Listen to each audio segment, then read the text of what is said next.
He stole £460 million from his own workers' pensions. They found out when he was already dead. On the morning of November 5, 1991, crew members aboard a luxury yacht in the Canary Islands discovered that their employer was missing.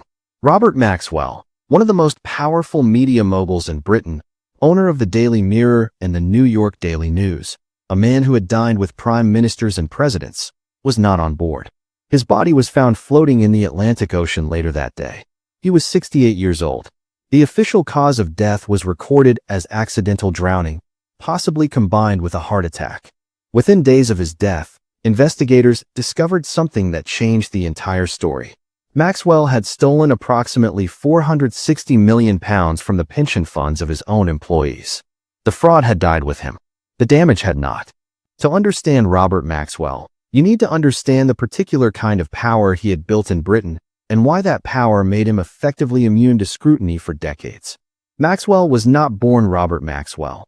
He was born Jan Ludwig Hock in 1923 in a small village in what is now the Czech Republic, the son of a poor Jewish farming family. He survived the Holocaust. Most of his family did not, and served with distinction in the British Army during the Second World War, winning the Military Cross for bravery.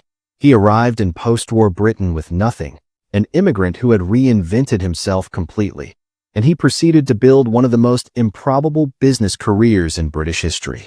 His first major business was Pergamon Press, a scientific and academic publishing company that he built into a significant enterprise during the 1950s and 1960s.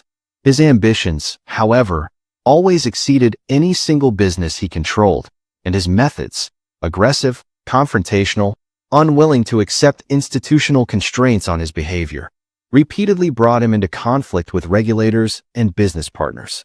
A 1971 investigation by Department of Trade inspectors concluded that Maxwell was not a person who could be relied upon to exercise stewardship of a publicly quoted company. This assessment, which was about as damning as British regulatory language ever gets, did not end his career. It barely slowed him down. By the 1980s, Maxwell had rebuilt his empire and expanded dramatically into newspaper publishing, acquiring the Mirror group of newspapers, which included the Daily Mirror, one of Britain's most widely read tabloids, in 1984. He acquired Macmillan Publishing in the United States for $2.6 billion in 1988 and the New York Daily News in 1991. He sat on the board of Oxford United Football Club. He was a member of Parliament for a period.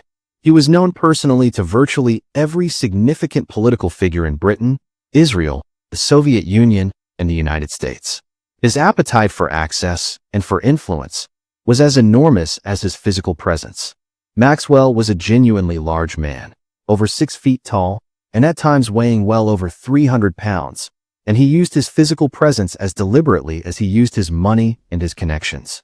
And here is what nobody understood clearly enough until it was too late. The empire Maxwell had built was not as financially sound as it appeared. The acquisitions of the late 1980s had been made at prices that stretched his company's balance sheets severely. Interest payments on the debt that had financed those acquisitions were consuming cash at a rate that the underlying businesses could not sustain. By the late 1980s and into 1990 and 1991, Maxwell was facing a private financial crisis that the public face of his empire completely concealed. The pension funds of his employees, the Mirror Group pension fund, and the pension funds of his other companies were the largest pool of accessible capital he controlled, and he had been using that capital illegally and without the knowledge of the pension trustees or the beneficiaries to prop up the finances of his struggling businesses. The mechanics of how Maxwell stole from his employees' pension funds were made possible by a combination of legal structures, regulatory gaps, and the intimidation of the people who should have been protecting the fund's beneficiaries. British pension law at the time required that company pension funds be held separately from the employer's business assets and managed by trustees whose duty was to the fund's beneficiaries, the current and retired employees whose contributions and whose futures the funds represented. In practice, Maxwell had arranged for the pension fund trustees to include individuals who were either employees of his companies, personal associates, or people who were not in a position to challenge him effectively. The result was a trustee structure that was, nominally, independent, but was in practice completely subject to Maxwell's control. when Maxwell wanted to use pension fund assets to support his business operations, to provide cash for margin calls on borrowed shares, to guarantee loans, or to provide liquidity to businesses that were running out of cash. He was able to instruct the relevant trustees to authorize the necessary transactions. The trustees, in the environment Maxwell had created, did not effectively challenge these instructions. Some may not have fully understood the legal implications of what they were authorizing. Others understood and were afraid of Maxwell's reaction if they refused. The result was that hundreds of millions of pounds of pension assets were moved out of the funds and into Maxwell's business operations over several years. The funds that were moved were not replaced. This is the critical point about pension fund theft that distinguishes it from other forms of corporate fraud. When executives steal from a company's operating accounts, the primary victims are shareholders and creditors, people who have made investment or commercial decisions, and who bear some degree of financial risk. When a pension fund is looted, the victims are the fund's beneficiaries, people who have spent careers paying contributions into a fund that they were legally entitled to have protected for their retirement. The pensioners who had worked for Maxwell's companies had not made a financial investment. They had fulfilled a lifetime of employment, contributing to a fund that the law was supposed to guarantee.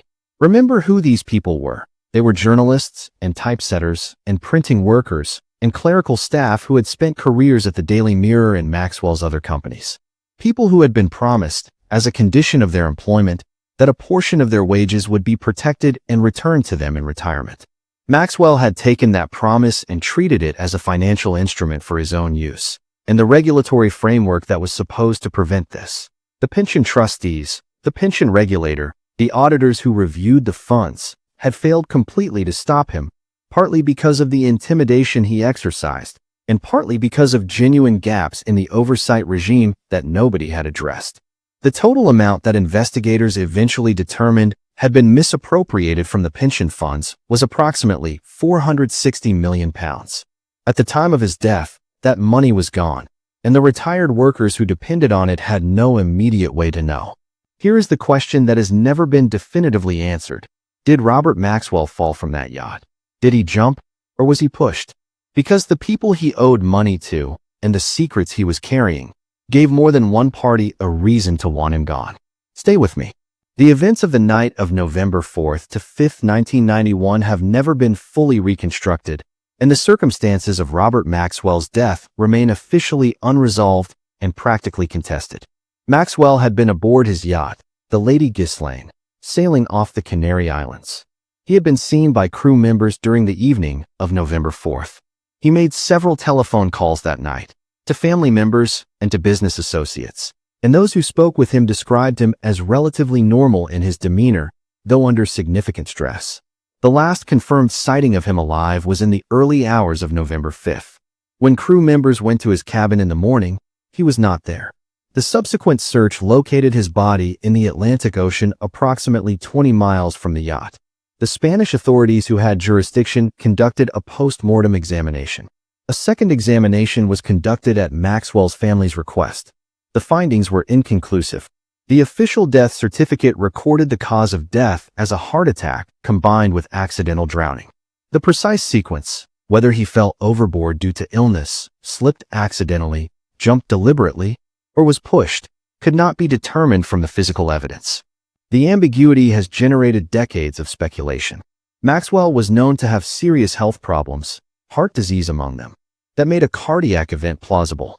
He was also known to be facing an acute financial and personal crisis in the weeks before his death.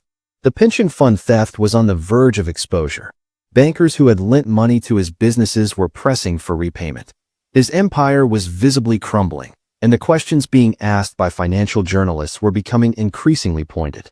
Several people who knew him well believed that the combination of impending exposure and the physical reality of what discovery would mean, criminal prosecution, the destruction of the reputation he had spent decades building, imprisonment at the age of 68, made suicide a plausible explanation.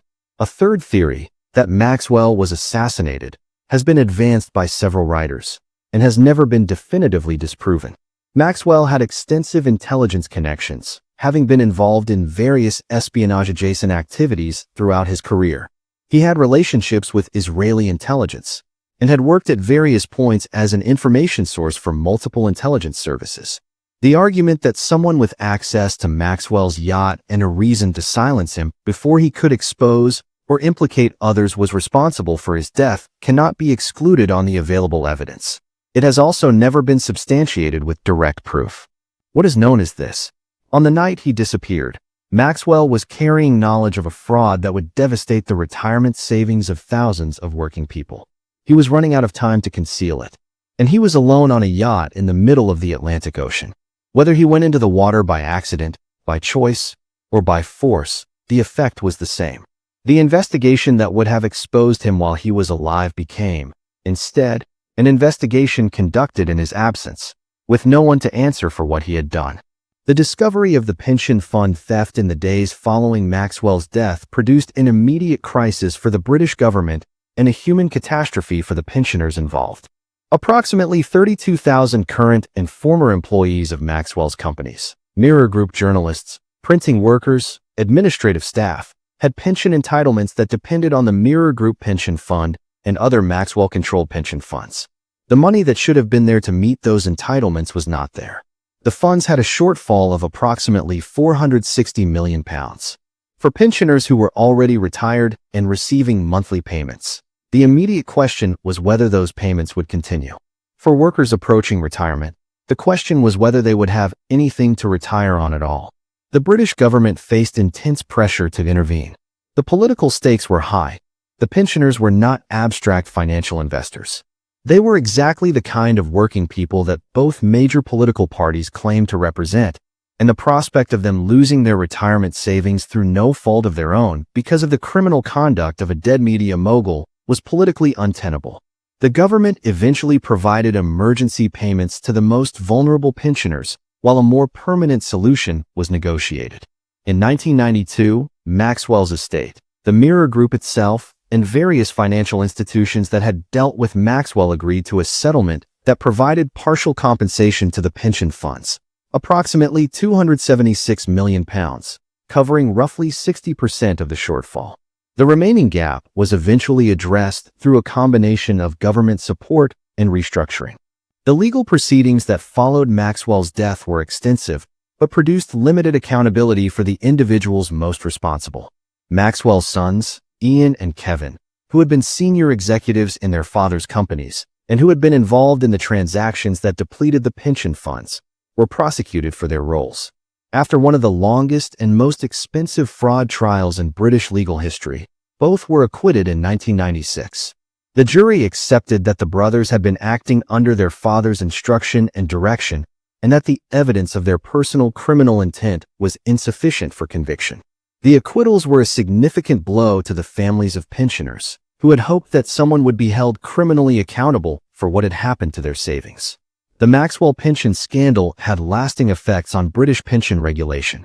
The Pensions Act 1995, which came into force following the scandal, introduced significant reforms to the regulation of occupational pension schemes, including new requirements for independent trustee representation, strengthened member nominating rights, and enhanced regulatory powers for what would become the pensions regulator. The reforms were a direct response to the specific failures that Maxwell had exploited: the weak trustee structures, the inadequate regulatory oversight, and the practical impossibility of the beneficiaries themselves protecting their interests against a determined and powerful employer. The pension statement floating on dark Atlantic water that opened this story, the one that belonged to a Mirror worker who had spent decades paying into a fund they trusted, was eventually, partially, honored. But the man responsible for its emptying was never brought to justice. Before we finish, drop one word in the comments. Do you think Maxwell jumped, fell, or was pushed? One word: jumped, fell, or pushed. Because 30 years later, nobody has a definitive answer, and that absence of certainty is itself part of the story. I read every single one. Maxwell stole from people who had no power to stop him. The next case we're covering, the victims had every tool they needed to stop it. They just didn't use them. Subscribe.